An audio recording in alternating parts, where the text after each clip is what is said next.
Hi, I'm Ann Flint. I'm the instructor for this class.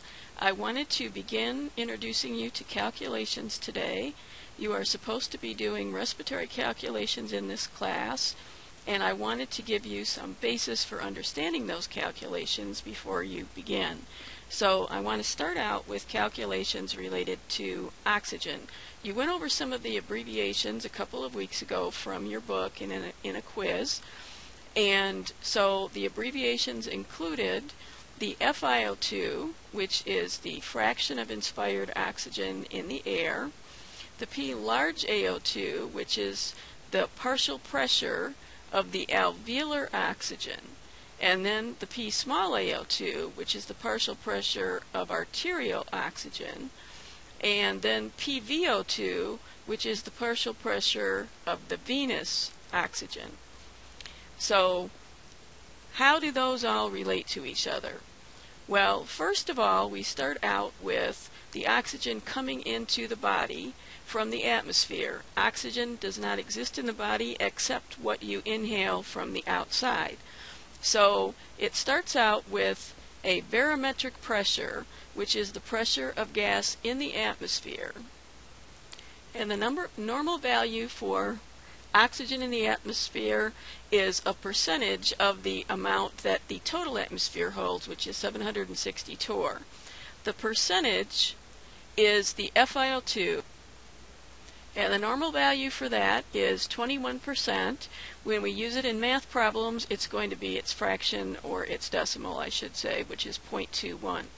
So coming over to calculate how much oxygen is in the air, then you have to take 21% of 760.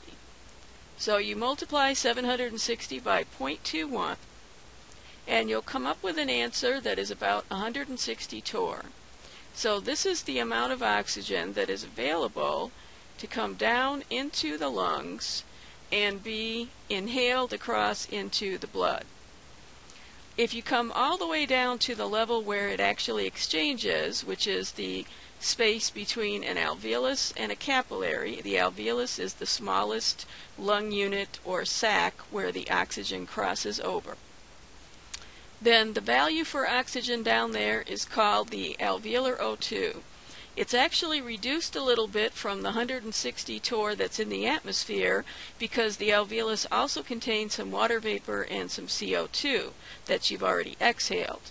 So the normal value for P large AO2 turns out to be about 100 torr by the time you take out the CO2 and the water vapor. That's the amount that's available to cross over into the capillary. And the oxygen that is in the body can only come in from the outside. You don't produce any of your own inside the body. So once it crosses over into the capillary from the alveolus, then it is called the P small AO2, which has a value of about 95 torr approximately. The normal values are in your book on page 2-1, and it tells you there that the value for P small AO2 is 100 with a range of 80 to 100. We're going to get into later how we calculate how much comes over, but for right now we'll just say that it's 95 because you lose some oxygen in the transition across. So now this comes out through the body, pumped through the body to the cells, where the cells will now extract it to make use of it at the tissue level to fuel the body's functions. So your PO2 of 95 arrives at the cell, and the cell is going to extract a little bit of it, so that about 25 is going to go into a cell, and then that's going to happen for multiple cells over and over. They're going to take out a little bit here and a little bit there, so that there is less oxygen when it comes back around to the alveolus again through the venous blood. So the venous blood is what comes into the lung and toward the capillary, where it will be meeting with the alveolus for the oxygen to come into the body.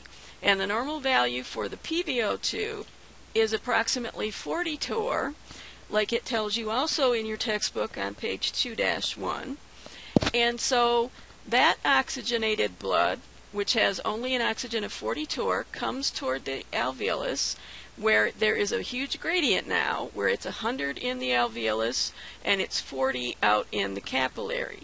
And all body functions essentially take place by means of homeostasis, equilibrium, trying to achieve a homeostasis or an equalization of the values. So in order to try to get the capillary to be equal with the alveolus, then oxygen crosses over into this venous blood, and then it comes out on the other side as arterial blood with a PO2 of 95 torr. So that is basically how oxygenation works.